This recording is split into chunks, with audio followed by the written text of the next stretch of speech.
Hello, we are on the air now, and if you want proof of that, turn us on.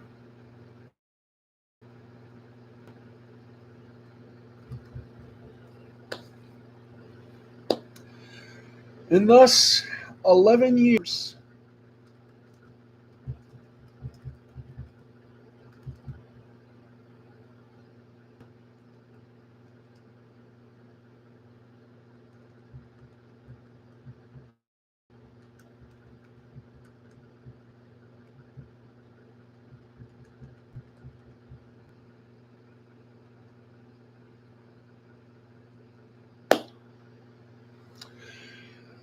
how you doing, everybody? Good evening.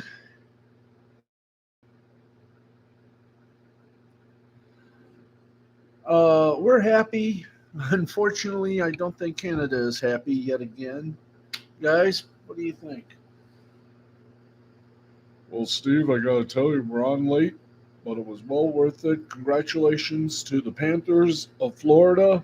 They used to be the Miami Panthers. Now but they changed. They decided to have the state.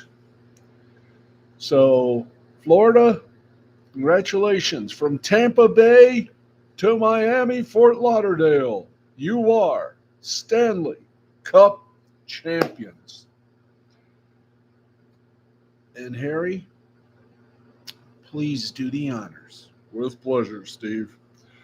Live from the Tom O'Neill Memorial Studios on the fourth floor of the Park Forest apartment complex somewhere in the boonies of Jackson, Michigan. The L2C Media Network is proud to present Steve Sporty Balls. And along with yours truly, Harry Von Stuttgart, your erstwhile announcer, here's our own Stanley Cup champion, Steve the Baxman Baxley. Good evening, everybody, and welcome. And yes, indeed, the Cup again resides in America, but I think this is the first time an entire state now lays claim to the Stanley Cup. Now I say that. Now I know you got the LA Kings, you got you got the LA Kings, San Jose Sharks, and Anaheim Mighty Ducks. Now, who? Now, now I know it's been the Kings, the Sharks. I don't think the Ducks have won it. If they have, then they are the second state. No, they are the first state to claim property of the Cup. But Florida has it. Before we go any further, before we go on, um, I know we should have been on at 10, but we were not because, well, at least with this, you know, we have to lay claim to agreement. But Florida, you did good. You did good, Florida. Be happy. What teams in California have won the Stanley Cup?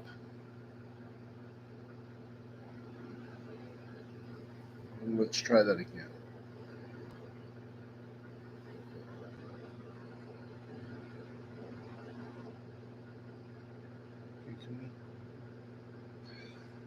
What teams in California have won the Stanley Cup?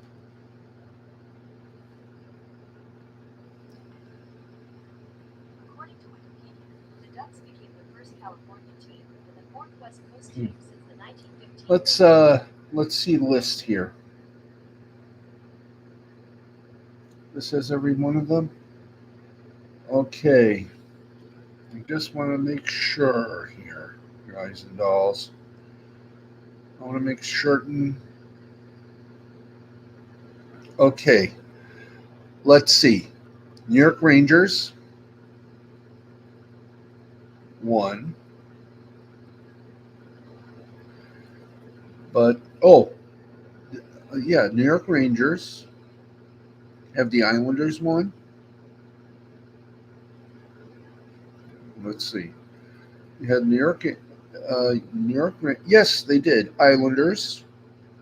How about the New Jersey Devils? Yes. So you have the New York Rangers, New York Islanders. So the state of New York very well represented, and the state of New Jersey also represented when the Devils won. But here's the thing. Here's the thing. We're talking city. We're talking states with more than one hockey team. Now, yes, New York Rangers, New York Islanders, they won. Um, and states, U.S. So that's one. New York, Rangers, Islanders. Um, let's see, California, you had the San Jose Sharks, Anaheim Mighty Ducks, and the LA Kings. Okay, that's two states. The third state, of course, now Florida. Now, as for Canadian provinces, well, we all know Maple Leafs, Edmonton Oilers, Montreal Canadiens, Calgary Flames. There you go. But again, you have to have two teams, not one. Mm. Mm. Hey, Matt, how's it going? Sorry we're late, but we had to honor our contractual deal, quote unquote, and allow the Stanley Cup to finish. So the Stanley Cup is now calling Florida home. Tampa Bay Lightning won it twice, and now we can put Florida Panthers on that cup. Congratulations, one and all.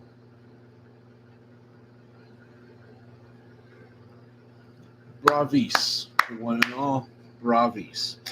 Okay, we're going to do our sports cast. I know we're on late, but we had to recognize the Stanley Cup and allow Game 7 its proper due. Your L2C shirt came in today. Fantastic.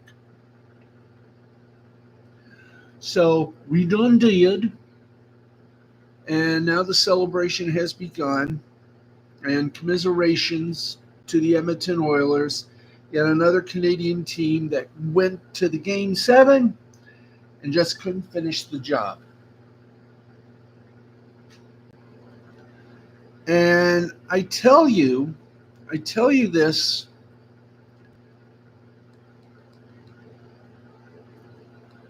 because I don't think, maybe I do think, maybe I do think,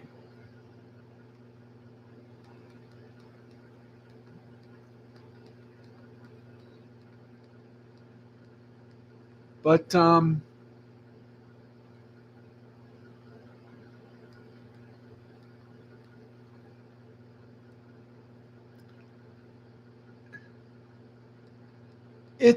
it's like the Canadian people have been wanting so much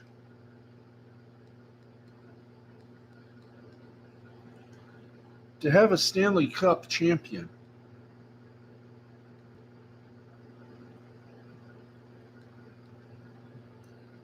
I mean,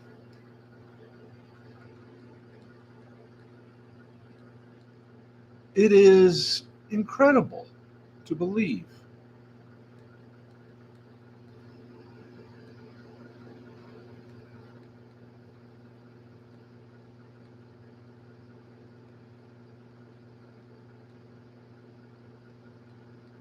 But to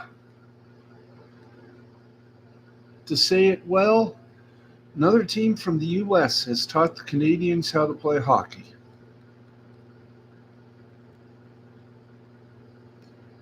And so they have. Anyway, congratulations to Florida, the Stanley Cup winners. I'm having a late supper.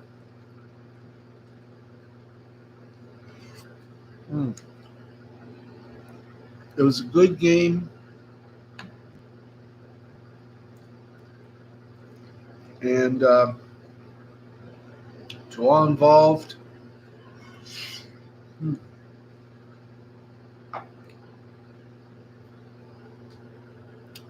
a heck of a way to come out.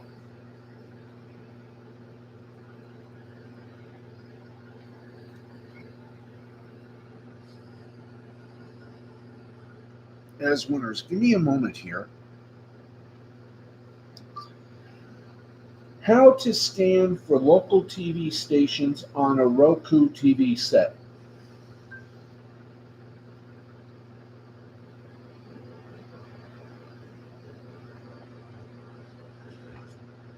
Okay. It is going to be interesting. Choose settings. Settings. Boom. TV inputs. Thank you. Broadcast TV. Scan for channels.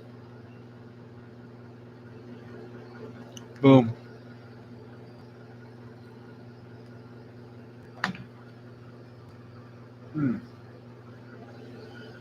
Anyway, how's the shirt, by the way?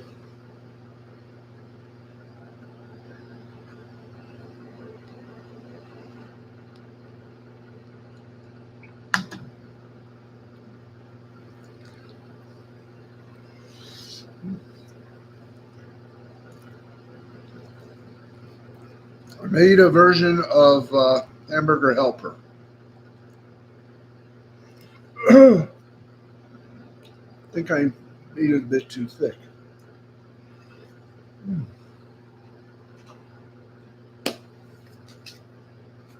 Anyway.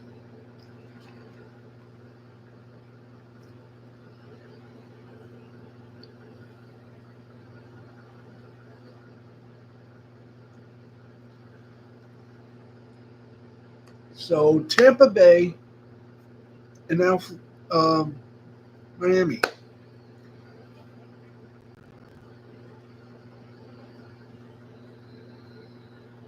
So in essence, Florida is now a Stanley Cup state.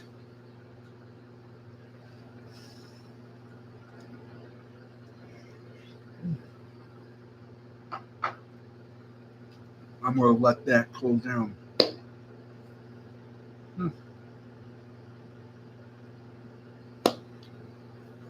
Yeah, we got to update that. First, we got to update the logo, or should we keep the logo as is?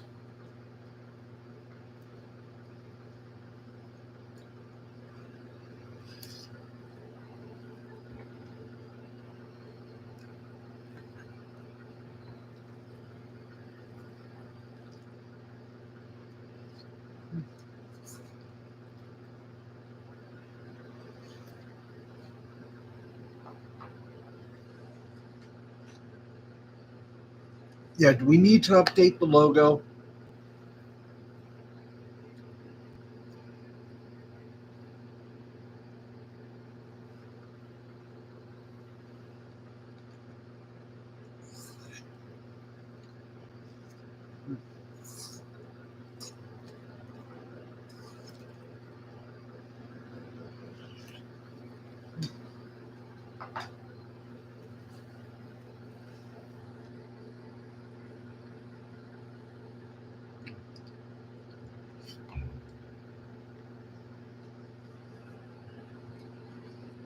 Yeah, anyway, we'll talk more about that. I wonder how we would update the logo. I'll think about that. I shall think about that from stem to stone and boisder to boisder. Huzzah, ladies and gentlemen. Huzzah!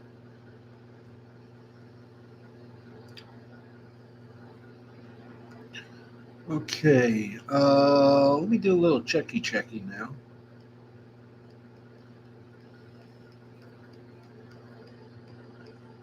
You're wondering what I'm doing, and I know a lot of people are.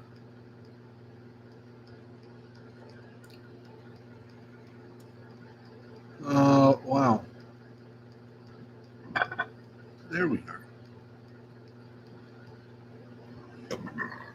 Ah. Okay.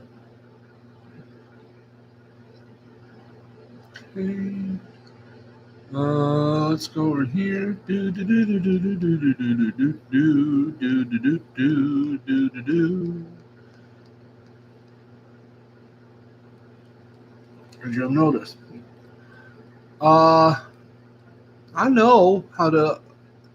Well, let me send you some little ideas I have in my brain, and we'll see which one of them could work, or we'll just keep the old one. Mm-hmm. But anyway, on with the broadcast debut. And yes, we will talk Stanley Cup Finals as well. So, Mike McCarthy's name may soon be added to the list of former Cowboy coaches who grew tired of working under Jerry Jones. McCarthy, who's entering his fifth and final season under contract, is getting fed up with Jones's undermining. An ex-Cowboys personnel man recently said, per Tyler Dunn of Go Long, quote, he's doing the best he can. Some of the people I've talked to have said that he's getting fed up with it a little bit, end quote. McCarthy apparently isn't the only one who's growing weary of Jones, who has owned and operated the franchise since purchasing it in '89. Ah, goodums. I wonder if we can...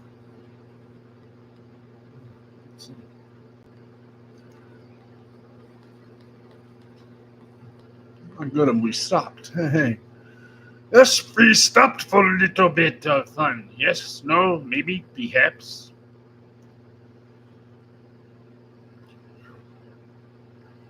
It sounds good. Also, do you still have the MeTV Tunes link I sent you? Yes, I do, sir.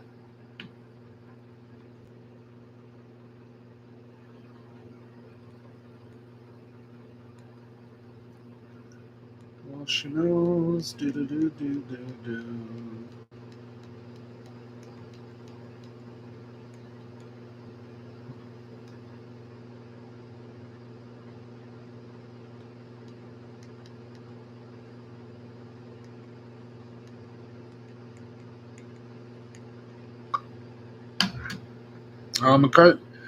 According to the report, players are also concerned about Jones and his ability or willingness to undermine their coach. Jones has long held the reputation for being a very hands-on owner. That was what largely contributed to the breakup between Jones and Jimmy Johnson following the Cowboys' defense of their Super Bowl title at the end of the '93 season. The Cowboys did win third under Jones's ownership 2 years later, but the franchise has never been the same since Johnson's departure. Ironically, Hall of Fame coach Bill Parcells, who left New England following a Super Bowl appearance because of his inability to coexist with Patriots owner Robert Kraft, said that he had a positive experience working for Jones during his 4-year stint in Dallas from 2003 to 2006. Wahooski.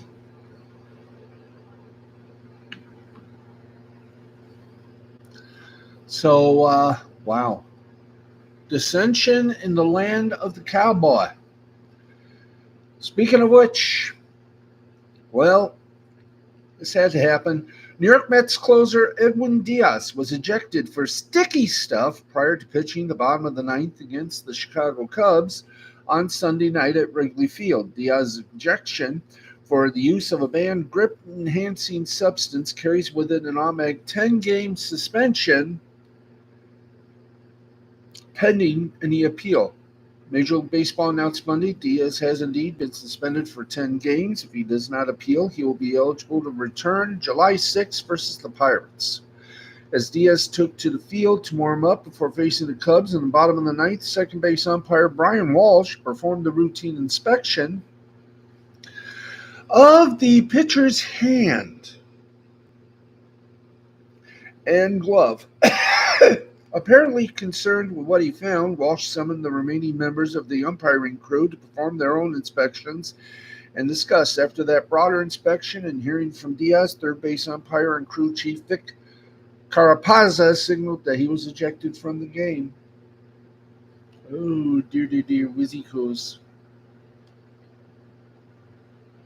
Tonight, look back at this franchise's history. You know, you can make the case that you may never have thought you would see this. It was great to see owner Vinny Viola out there on the ice. So, there you go. And just incredible. And in Panther fashion, they don't do it the easy way. They do it the hard way. But let me tell you, tonight against the best offensive player in the world, Connor McDavid, it was an incredible defensive effort. As we talked about, Mike, before the game at 7 o'clock, Paul Maurice is undefeated in Game 7s. And that moment when he kissed that cup, you could tell there was about a 500-pound weight off his shoulders. It was a pretty special night. He's known for letting some of the curse words fly. I think you have one more. Everyone out right there. But going back to this, the emotion of this,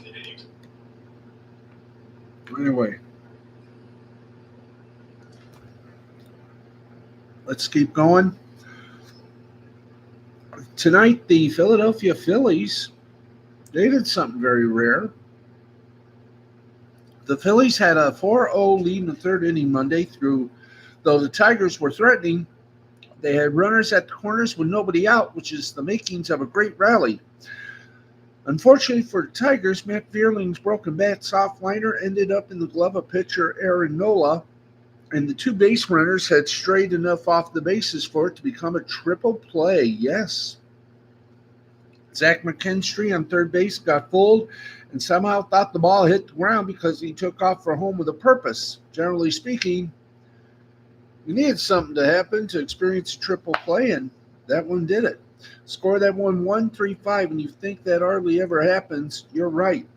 This has been the first 1-3-5 triple play in Major League Baseball since July 11th, 1929, according to Baseball Almanac via Matt Gelb. As we often say, heading to the ballpark on any given day, you'll have a chance to see something you've never seen before. And for the fans in attendance Monday in Philadelphia, this truly qualified as a big, humongous win. So, huzzah.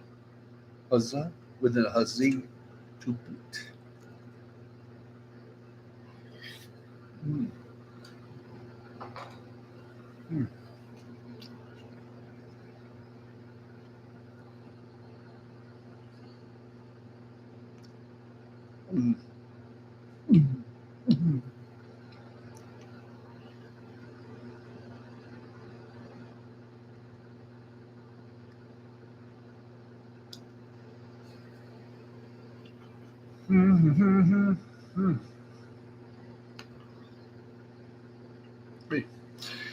In the NBA, listen to this.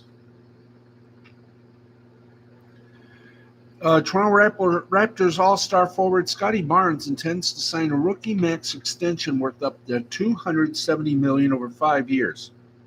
This report from Adrian Wojnarowski.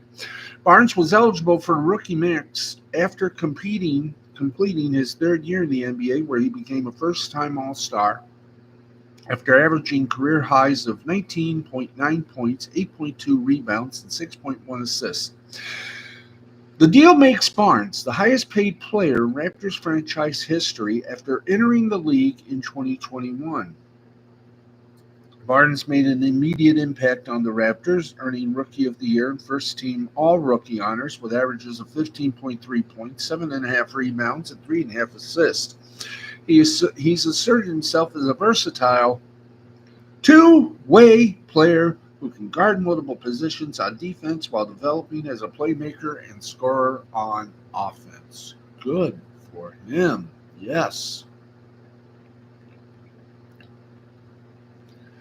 Yes, sir. We say a good for him. Ah, good for him. Good for him. Good for him. Him. Yeah. Hmm. Hmm. I know I should not eat, but I haven't eaten anything today.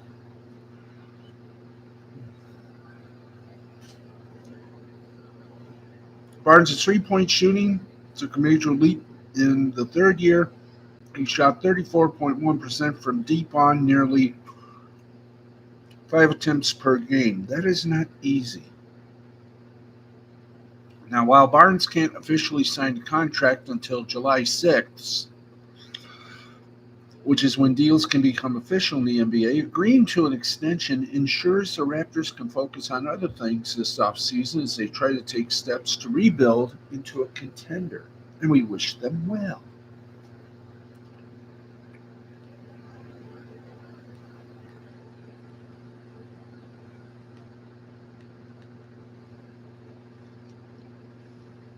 Hmm.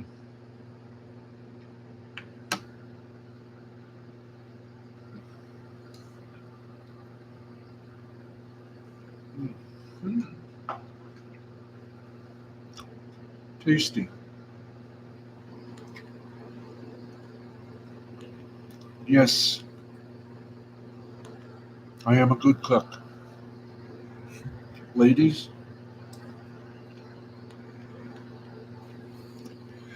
if you are looking for a good good cook, hi.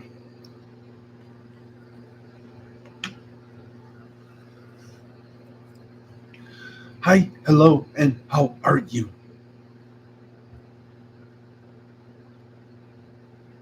Hmm.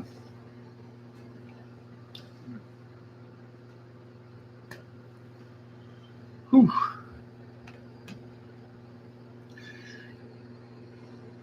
Okay, meanwhile, the College World Series just wrapped up, and the winner of that was none other than, trust us, the Tennessee Vols. They won the Men's College World Series, beating the Texas A&M, beating Texas A&M 6-5. There you go. And further commending things, yes, we do further commend the world. Oh, the Cleveland Cavaliers have hired Kenny Atkinson as their head coach. Atkinson, who previously served as the head coach of the Brooklyn Nets from 2016 to 2020, spent the last 3 seasons with the Golden State Warriors as a top assistant under Steve Kerr. He is known for his pick-and-roll heavy offense and his ability to develop young players. Cleveland's coaching search began on May 24th when the Cavs fired J.B. Bickerstaff, and it was centered around 2 coaches throughout the entire process, Atkinson and former Charlotte Hornets coach James Borrego. It had not been widely reported earlier in the process that Borrego, not Atkinson, was considered the favorite, but Atkinson gained steam in recent days. Cavs owner Mr. Magnetism Dan Gilbert took a step back from active leadership with the team in recent years, was reportedly heavily involved in the decision to hire Atkinson. The former Nets coach received an important endorsement from Michigan State coach Tom Izzo, according to Mike Stein. Now, Gilbert is an MSU alum and tried to hire Izzo himself in 2010, so his word holds quite a bit of sway in Cleveland. 2 key Cleveland players have experience playing for Atkinson in Brooklyn, Jared Allen and Karis LeVert were drafted by the Nets during his tenure. Allen infamously was a point of contention when Atkinson lost the Nets job as star free agent signings Kevin Durant and Kyrie Irving reportedly wanted Brooklyn to start DeAndre Jordan over him. Jordan had passed his prime by that point, and Allen has blossomed to an all-star in Cleveland, so Atkinson has since been proven right on that front.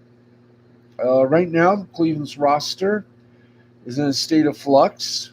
While the Cavs are reportedly confident that he will sign a contract extension, Donovan Mitchell can become a free agent in 2025.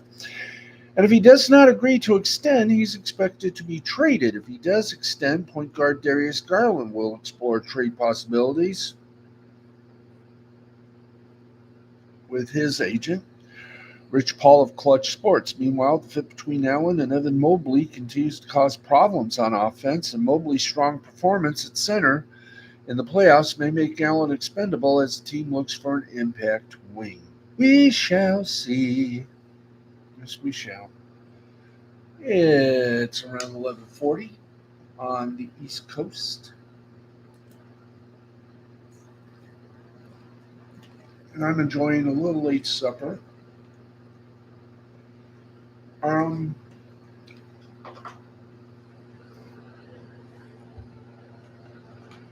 Tomorrow,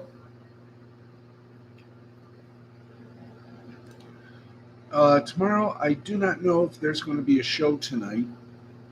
A show tomorrow, because I'll be over at Angela Peterson's home. I'll be over at Jay's Cabana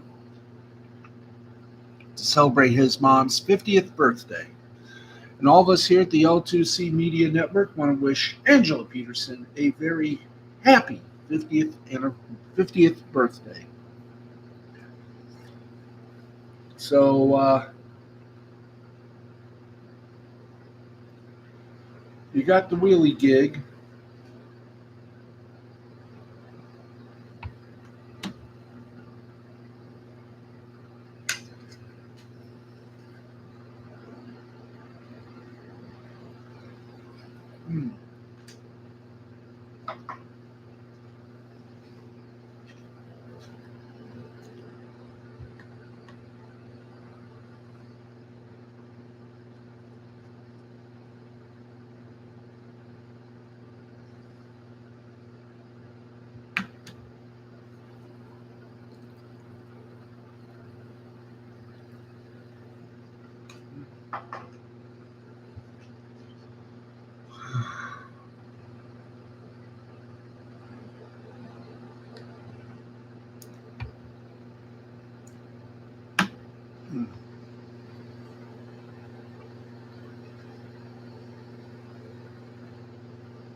Okay, we're at 11:42. We've been on the air for over 30 minutes.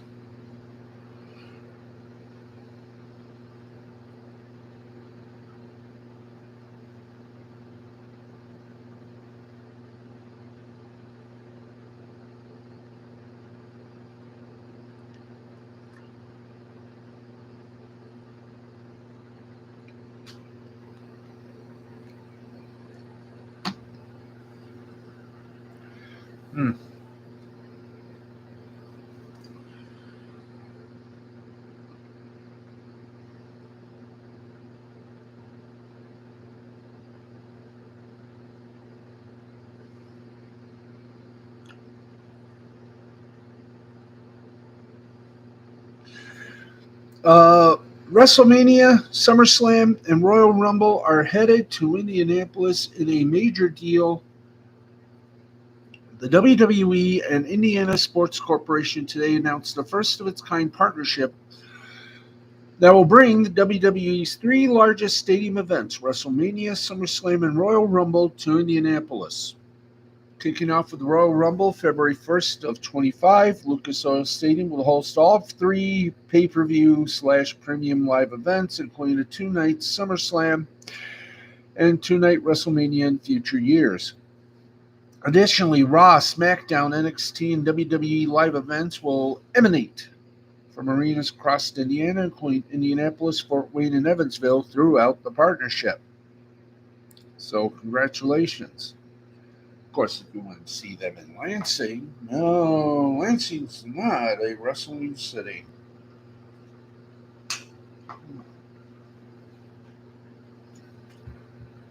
So we say to them, boo hoo, boo on you.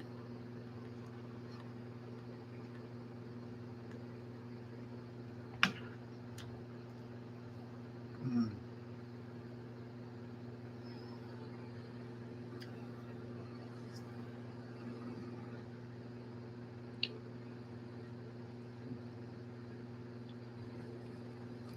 AEW's Jim Ross suggests to the producers of Dark Side of the Ring that they tackle the notorious WWE era, where things were not exactly family value or family viewing.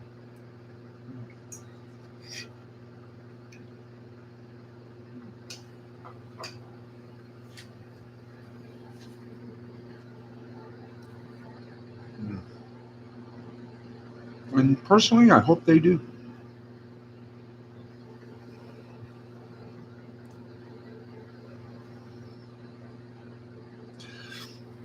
Also, Miami Marlins to pay for fans access to Valley Sports Plus. Congratulations.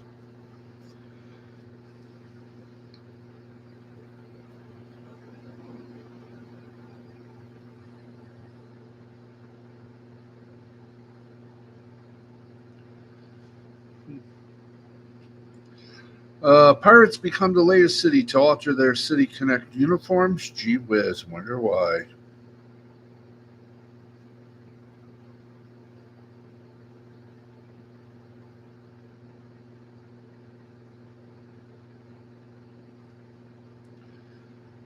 Let's see.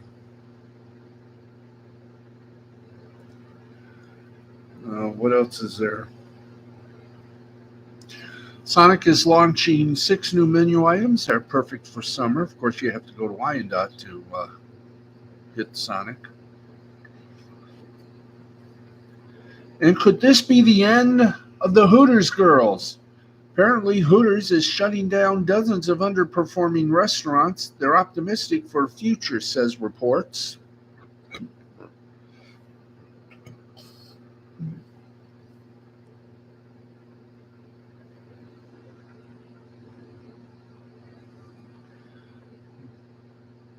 So, hey, it says that for that. We got 13 minutes before we have to say our goodnights.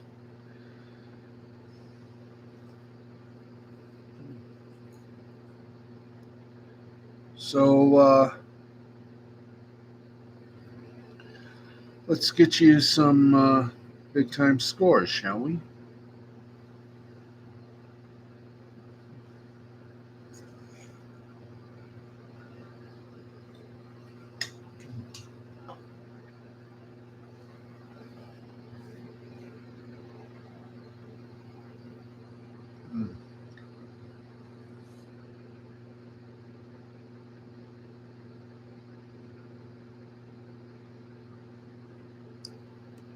Now, here we go in the Copa America Group D. Colombia beat Paraguay 2-1. Costa Rica and Brazil wound up 0-0. In the Euro 2024 Group B, Spain beat Albania 1-0, and Croatia and Italy ended in a 1-1 tie, but Italy does advance.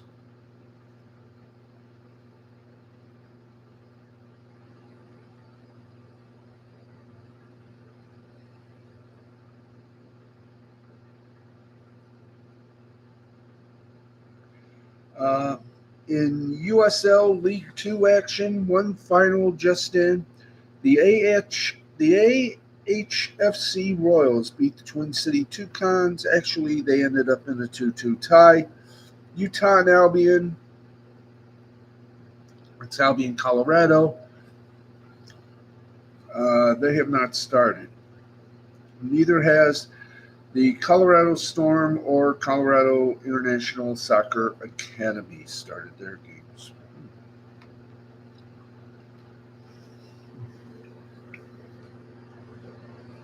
Okay.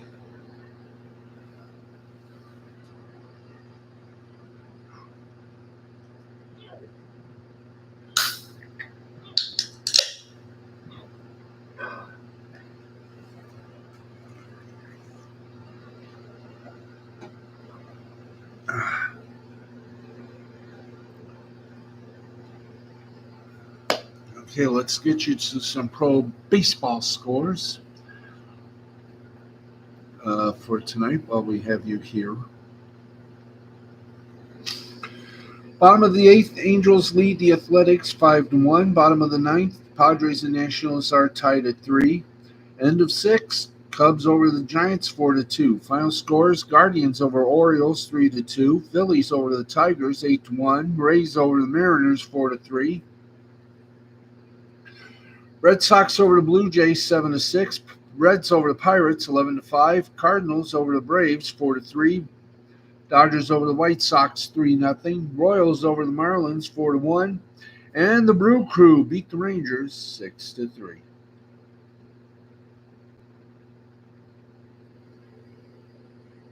Yahoo!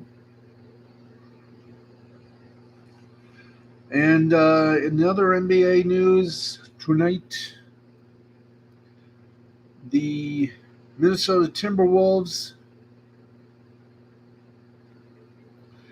coach Chris Finch has signed a 4-year extension after the conference finals run. That per the report by ESPN's Adrian Wojnarowski. Terms of the deal have not been reported. Ooh.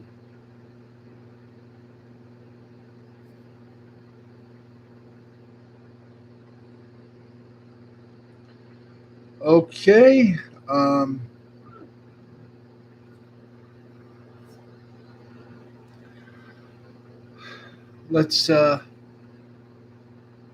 Let's give you the Raw review.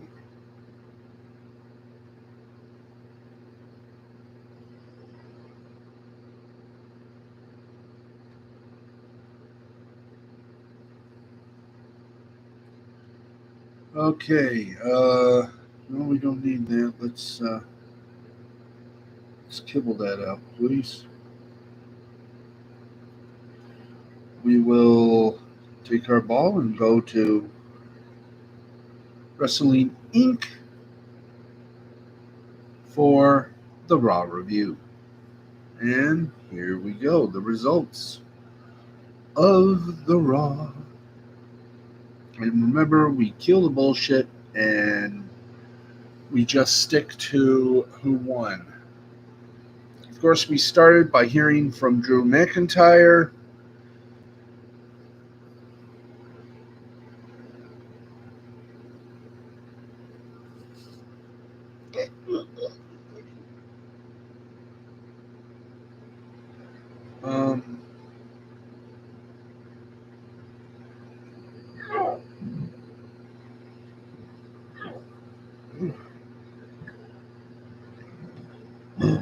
Um, okay, our first match, Ludwig Kaiser versus Braun Breaker. Oh, those two. There were no winners. Disqualification due to outside interference.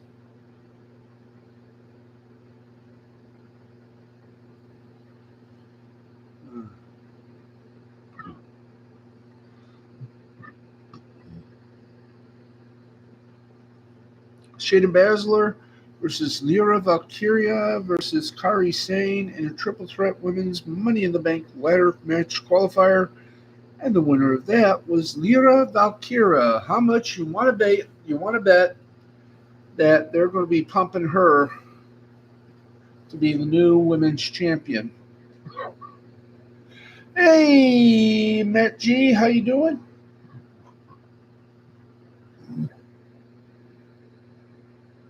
Liv Morgan came face to face with Zelina Vega.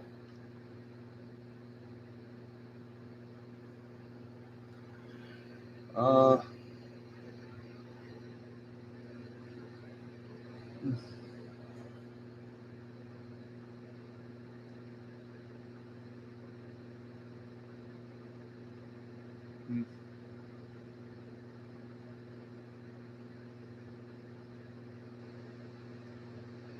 Then we had Chad Gable versus Braun Strowman versus Bronson Reed in a triple threat men's Money in the Bank ladder match qualifier. The winner of that was Chad Gable, but he gets a little scared when Nikki Cross crawled into the ring and makes her way toward Gable, but Gable slides out of the ring. She then slides out of the ring, grabs a box.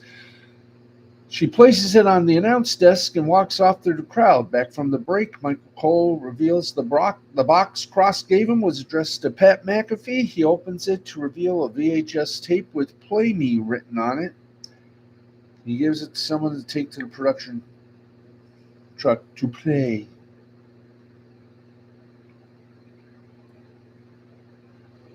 Oh, lovely. We had Alba Fire and Isla Dawn taking on Caden Carter and Katana Chance. The winners of that were Alba Fry and Isla Dawn. After the match, Damage Control appears and attacks Fry, Dawn, Carter, and Chance. Sky delivers the over-the-moon moonsault to both Dawn and Fry. We hear from Damian Priest, who says he understands why Seth freaking Rollins says he sees himself in him during a video that played earlier tonight. Given the similarities they share, he says he sees someone he doesn't want to become in Rollins, and says, well, Rollins is great. As long as he's World Heavyweight Champion, Rollins will never see the mountaintop again. And there comes the cue for Rollins to come in. And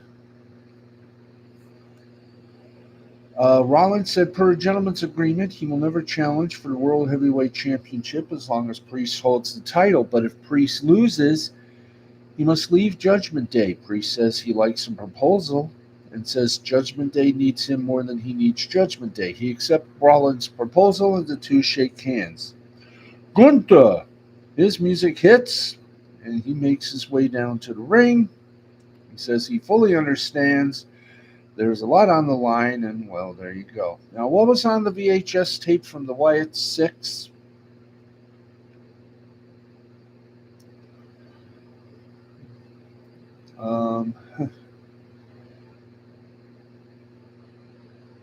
And, well, typical little plug. I don't think this is going to be worth it, because you want to remember Bray Wyatt for the man that he is. This just isn't good. It's not kosher. Karrion Kross took on Kofi Kingston. The winner, Karrion Kross. Awesome Truth, the champions, versus Judgment Day for the World Tag Team Championship. And the winner of that, and new Tag Team Champions, the Judgment Day. Yay. So, there you go, folks. Not exactly a very good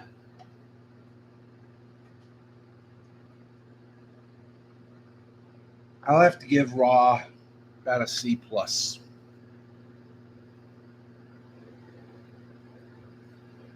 Beyond that, boom.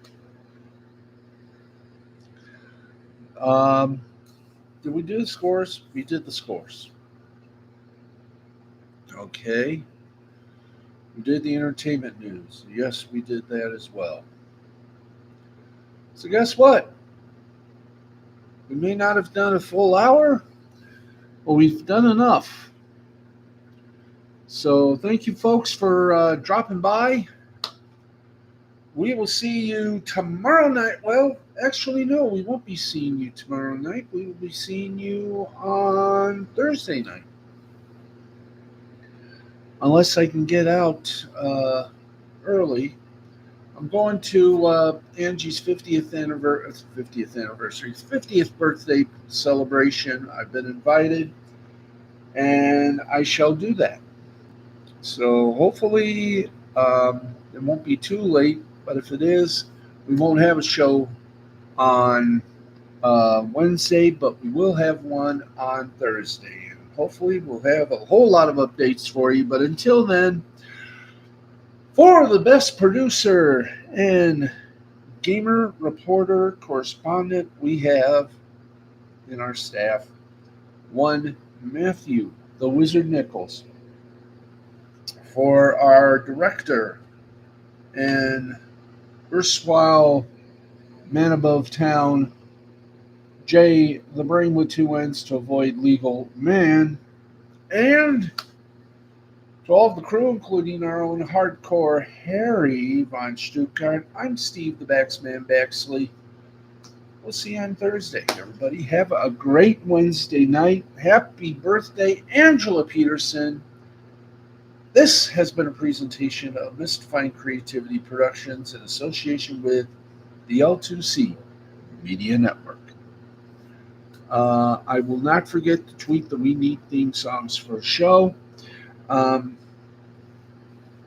am going to at least attempt to do one possible L2C logo before I go night-night. Check out Facebook in a few minutes. But that's it. We're out of here. Good night. And be well.